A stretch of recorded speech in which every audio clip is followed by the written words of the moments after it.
Hey, all my poor people out there. It's good to see you. Michael Dieterich here. I'm just a poor boy. Welcome to my channel, or welcome back.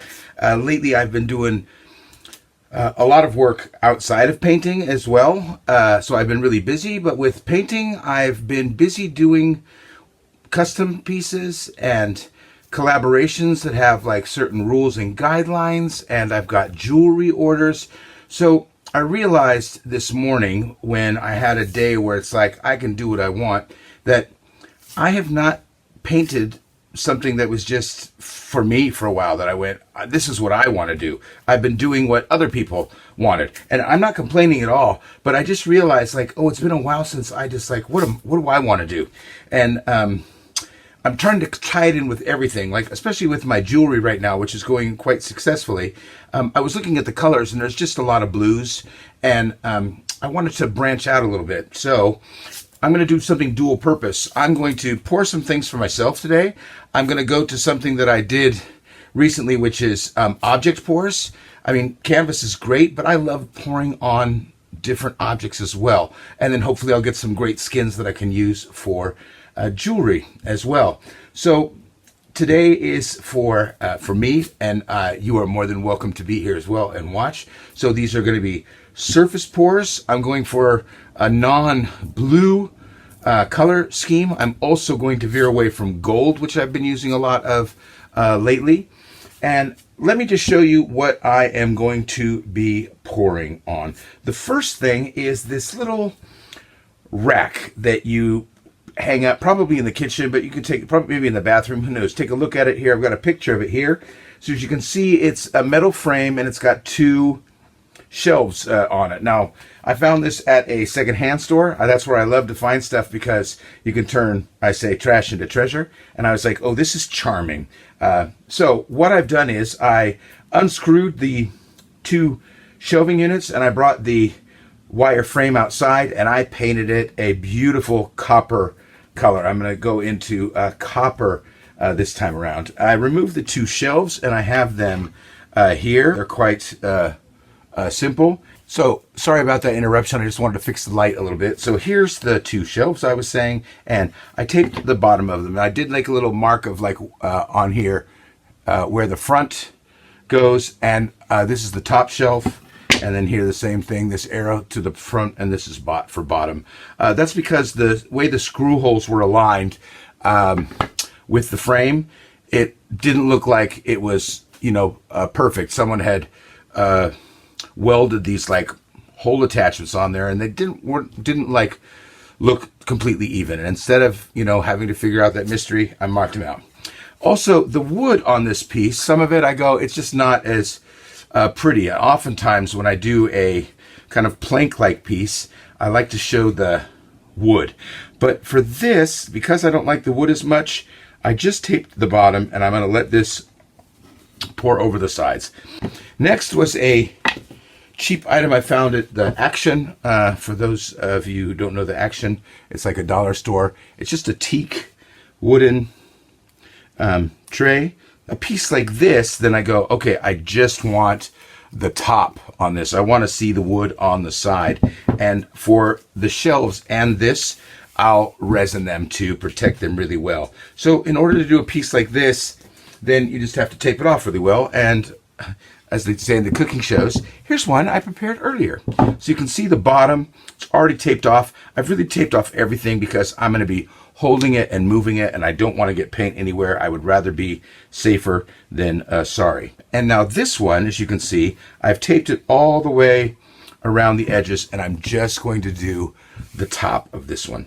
Now, funny enough, this one, when I was looking, I was like, this is the first one I saw, and I was like, ooh, the top is really pretty, and I'm now going to pour over that. This one, not nearly as pretty, but it doesn't matter. It's going to be gorgeous, and I will resin this too. So this one's ready to go, and I'm going to be going for a green copper theme. So let's get to mixing those paints. Alrighty guys, I'm back. I've mixed up my paint. I got 7 colors. I will put those in the description, of course, but let's just go through real quick. Almost All my colors, as usual, are by Amsterdam. So we have here Amsterdam Copper, Amsterdam Brilliant Green. This is Olive Gold Deep. I have here Emerald Green. This is Phthalo Green. This is Olive Green Light. And this is a mix of 3 colors. This is left over from my Christmas in July pour. I thin it out a little bit. It's Artist Acrylic Metallic White, and it's Amsterdam Pearl White, and it's Titanium White. 3 colors mixed together. My paints are fairly thin. Like there's a slight mound, and then it disappears in all my colors. I'm going to put these off to the side, and we will start stacking. Alright everyone, I've got my green colors over here. I've got my copper and white over here. I'm going to be stacking the greens up, and every once in a while putting some copper in between. The white I'm just going to thinly put in every once in a while to get like a marbling effect. I don't want too much of it. The thing that's important when you're doing an object pour is when you're working on a big canvas and you stack your colors up, yeah, you're going to start tilting and spreading them around. But the smaller your surface, the easier it's going to be for those colors to spread so far that you lose them all. So when you stack your colors in a cup for a object pour or a very small canvas, just remember, instead of doing 2 layers of all the colors, try and do 4.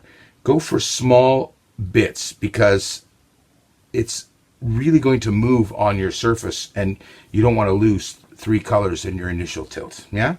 Let's start stacking. Here we go.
Alrighty guys, here's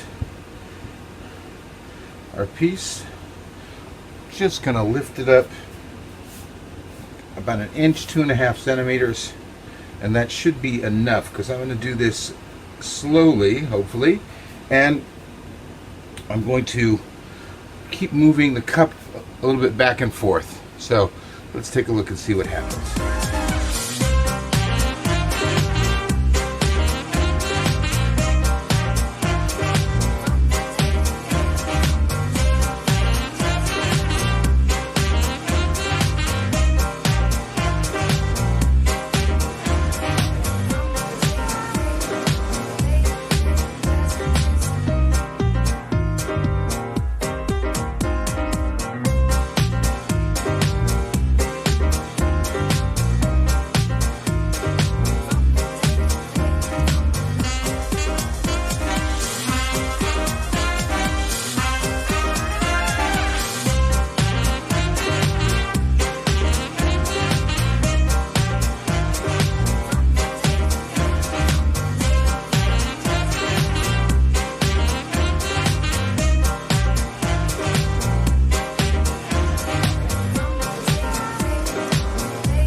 Good. Oh, that's beautiful. Yeah, I did want to stretch around. I had some areas that it's just too much of one color in one place. This is pretty. I'm imagining this already with resin over it. Oh, that's great. All right, let's put this off to the side.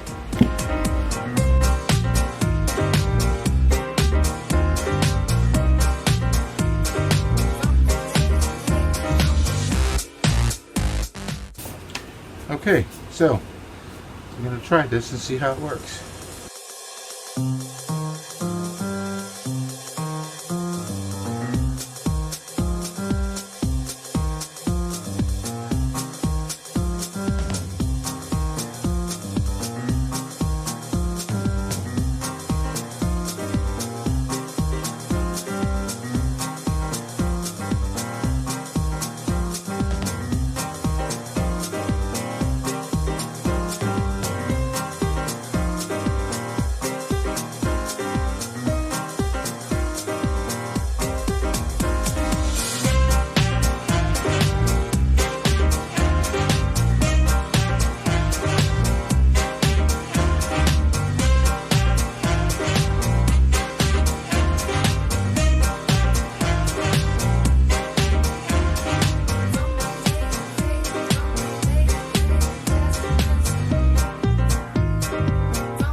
That's great. Okay.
Lovely. That's a nice exciting one. I don't like this white edge here. Much better.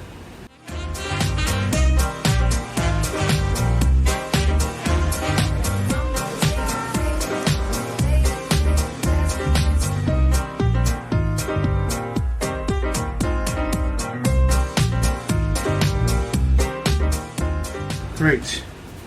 Oh, I'm really liking that. Take a look at them together in a bit.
Great, okay, leaving you alone. Here we go. On to number 2.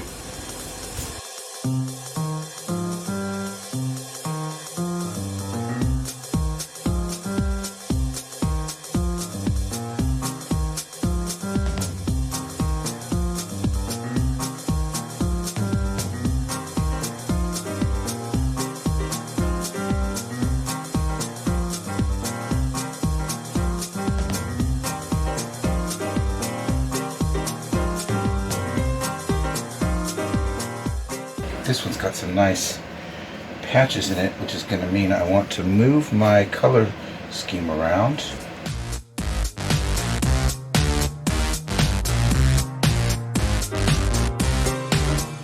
This one's really blended. This one might be nicer if there's some like stronger patches.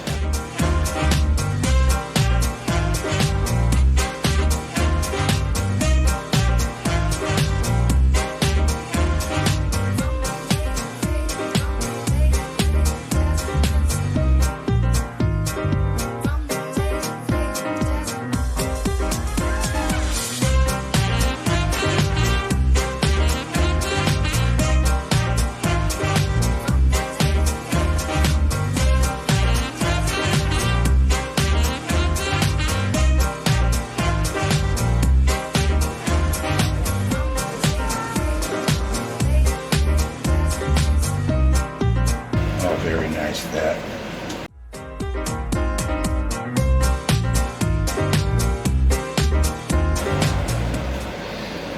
I know what I'm going to do. Turn it like this. That's better.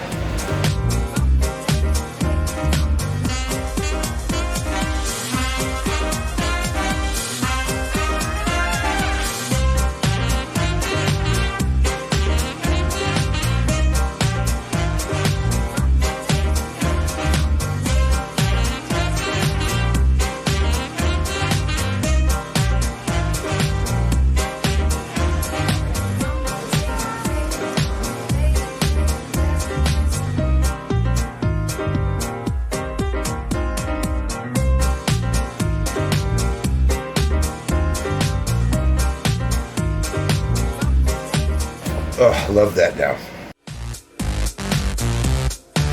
Better. Even better.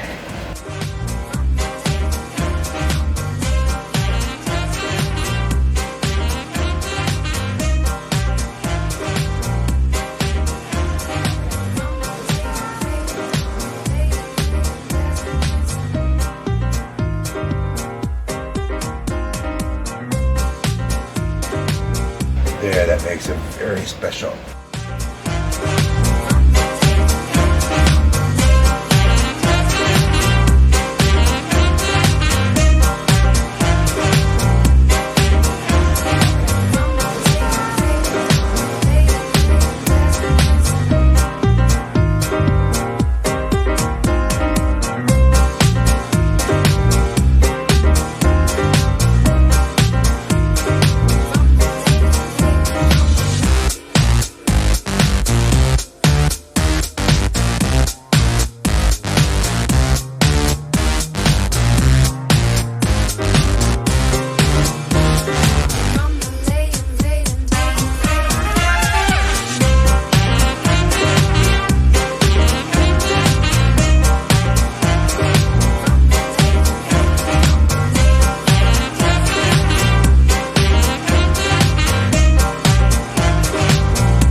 Alrighty guys, I'm happy with these. I'm going to let them dry. I'll take you in for a moment for a wet shot and then we'll see what happens. So here's the wet shot with the flash of the second one. I'll show you about 3/4 of it, maybe more if I can get my arm stretching. Great. And then we got this one.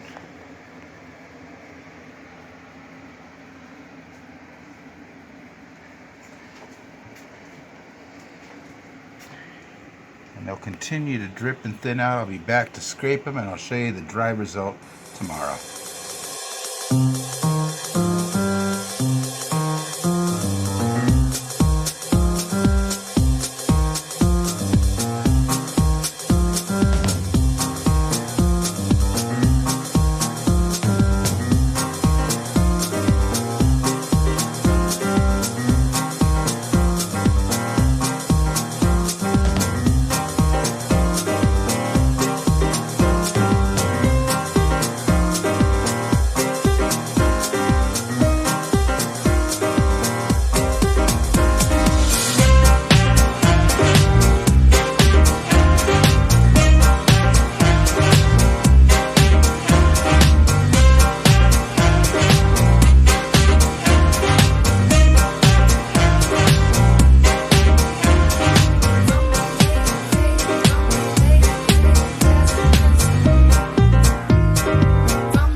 Alrighty, let's take a look at the wet results. They turned out beautifully. They're very shiny right now.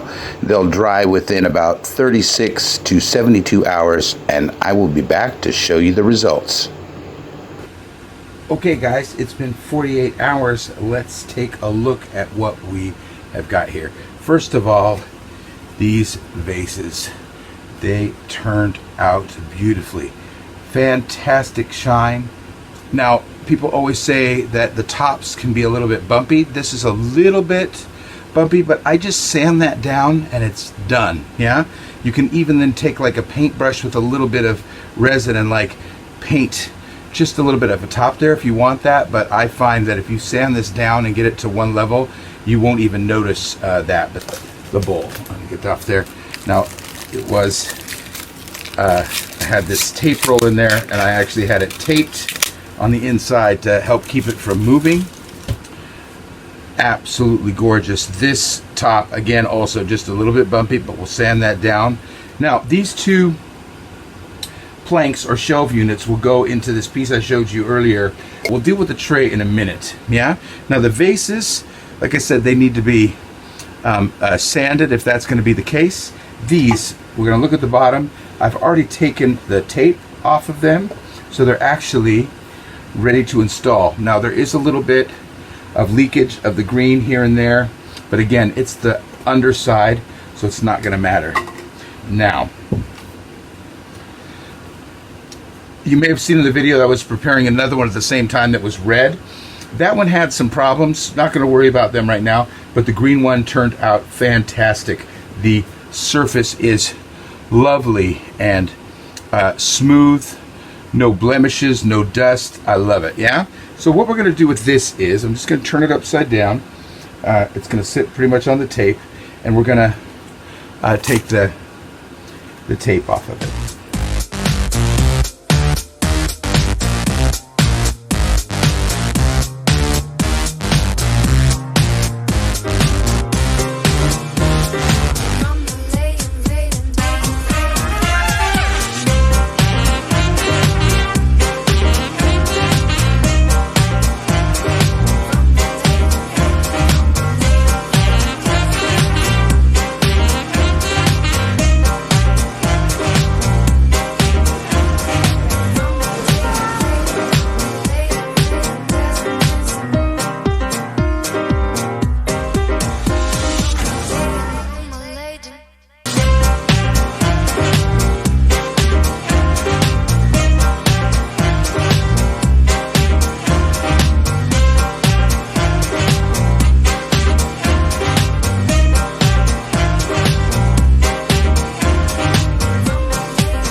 Well, guys, I sure hope you enjoyed this fourth installment of these object pours. A fifth will definitely be coming soon. I've been working on editing quite a few videos, so they'll be coming out very, very shortly. Thanks again for watching. I hope you like this video. If you do, give it a thumbs up. If you're not subscribed, I would appreciate it. My name is Michael. I'm just a poor boy. We'll see you next time.